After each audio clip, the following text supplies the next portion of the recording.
அனைவருக்கும் வணக்கம். இன்னைக்கு நம்ம எந்த டாபிக் பத்தி பேச போறோம்னா, இப்ப ரீசெண்டா கும்பமேளால நடந்த கூட்ட நெரிசல். அதுல நிறைய கணக்கான மக்கள், ஆயிரக்கணக்கான மக்கள் அதுல சின்ன ஸ்பேஸ்ல மாட்டிக்கிட்டு சிறு பாதையில சென்று நல்லா மாட்டிக்கிட்டாங்க. அதுல எப்படி வெளியே வர முடியாமையும் முன்னாடி போக முடியாமையும் கூட்ட நெரிசல தவிர்த்துதான் நம்ம ரீசெண்டா பார்த்தோம். அது மட்டும் இல்லாம நிறைய முறை பொது தரிசனத்தின் போது திருப்பதியில கூட அடிக்கடி இந்த கூட்ட நெரிசலால் 5 பேர் 6 பேர் இறக்குறதையும் நம்ம பார்த்துட்டு இருக்கோம். இப்போ ரீசெண்டா சென்னையில கூட ஒரு ஏர் ஷோ நடந்தும் போது ஒரு கூட்ட நெரிசல் ஏற்பட்டது. அதுல எப்படி நம்ம தற்காத்துக் கொள்வது, அப்போ ஒரு கூட்ட நெரிசல் நம்ம மாட்டிக்கொள்ளும் போது எப்படி நம்ம அந்த மாஸ் ஸ்டாம்பின்னு சொல்லக்கூடிய நெஞ்சு அழுத்தல் வராம எப்படி நம்ம பாதுகாத்துக் கொள்வது என்பதை பத்தி இன்னைக்கு நம்ம பார்ப்போம்.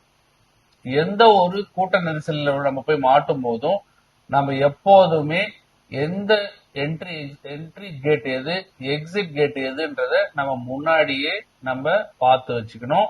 அது ரொம்ப அவசியம். ஏன்னா எப்ப வேணாலும் கூட்ட நெரிசல் ஏற்படலாம். அது உள்ளுக்குள்ள எந்த வேணாலும் ஒரு சர்ஜ் ஏற்படலாம். அப்போ நம்ம எக்ஸிட் கேட் எதுன்னு தெரியாம இருந்ததுன்னா, அப்போ அந்த எந்தெந்த கேட்ல ஃபயர் எக்ஸிட் கேட் இருக்குதுன்றத நம்ம தெரிஞ்சுக்கிறது ரொம்ப அவசியம். ரெண்டாவது, அந்த கிரௌட கண்ட்ரோல் பண்ற பர்சனல், அந்த கிரௌட மேனேஜ் பண்ற போலீஸ் யாரு இருக்காங்க அப்படின்றதையும் நம்ம அப்பப்போ பாத்துக்கணும்.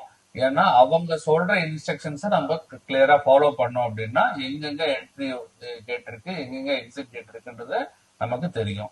ரெண்டாவது, ஒரு பிளானிங் அவசியம். உள்ள என்ட்ரா வரும் போதும் வெளியே போகும் போதும் ஒரு பிளான் இல்ல அப்படின்னா அதுல கூட்ட நெரிசல் ஏற்படக்கூடிய வாய்ப்பு ரொம்ப அதிகம்.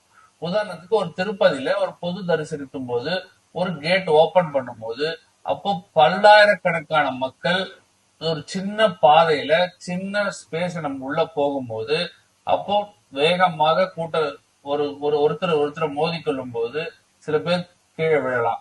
அப்போ அந்த கீழே விழும்போது நம் தலையில் பாதுகாத்துக் கொள்வது ரொம்ப அவசியம். தலையில எதுவும் அடிபடாம தலையை நம்ம மூடிக்கொள்வது ரொம்ப மிக அவசியம்.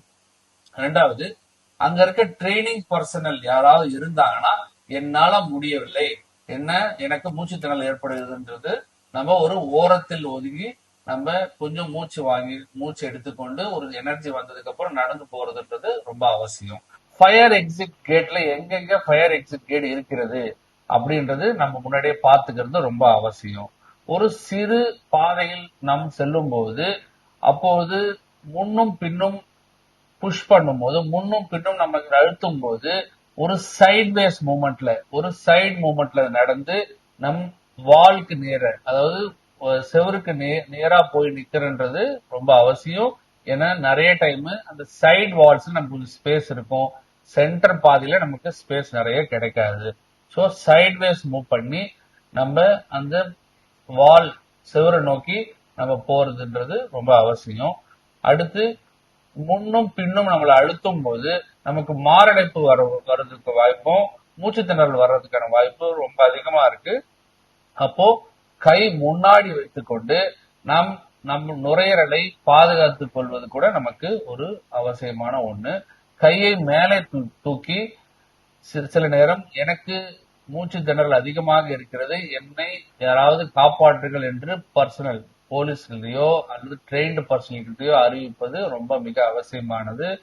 முக்கியமான ஒன்று, ஒரு குழந்தைகளை அழைத்து சொல்லும் போது அவர்களை உங்களுக்கு மேலே தூக்கி மேலே அவர்களை தலையில் மேலே உட்கார வைத்து நீங்கள் நடப்பதற்கு சௌரியமாக நடப்பது மிக மிக அவசியம். ஏனால் குழந்தைகள் அந்த ஸ்டாம்பில் மாட்டிக்கொண்டால் எங்கே போகிறார்கள் என்று தெரியாது, அவர்களுக்கு பேலன்ஸ் கிடைக்காம கீழே விடுறதுக்கான வாய்ப்பு ரொம்ப அதிகமா இருக்கு. அதை நீங்க குழந்தைகளை அந்த மாஸ் கேதரிங் போது கூட்ட நெரிசலில் அழைத்து செல்லாமல் இருப்பது மிகவும் அவசியம்.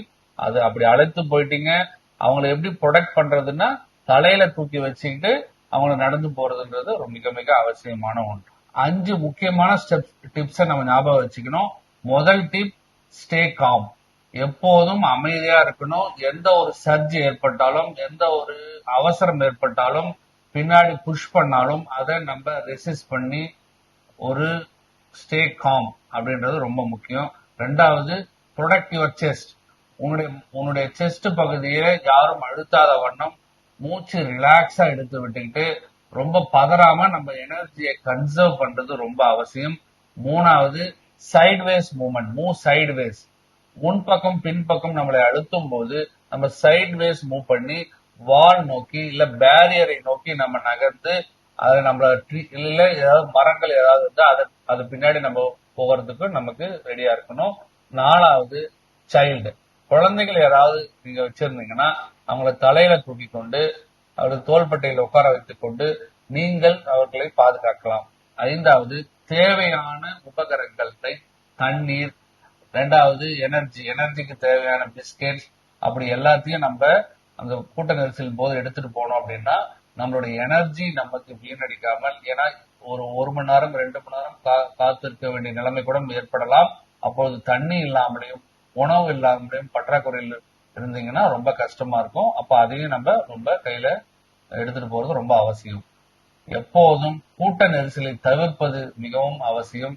அப்படி கூட்ட நெரிசலில் மாட்டிக்கொள்ளும் போது இந்த 5 டிப்ஸ்களை பயன்படுத்தி நீங்கள் வெளியே வரலாம். நன்றி, வணக்கம்.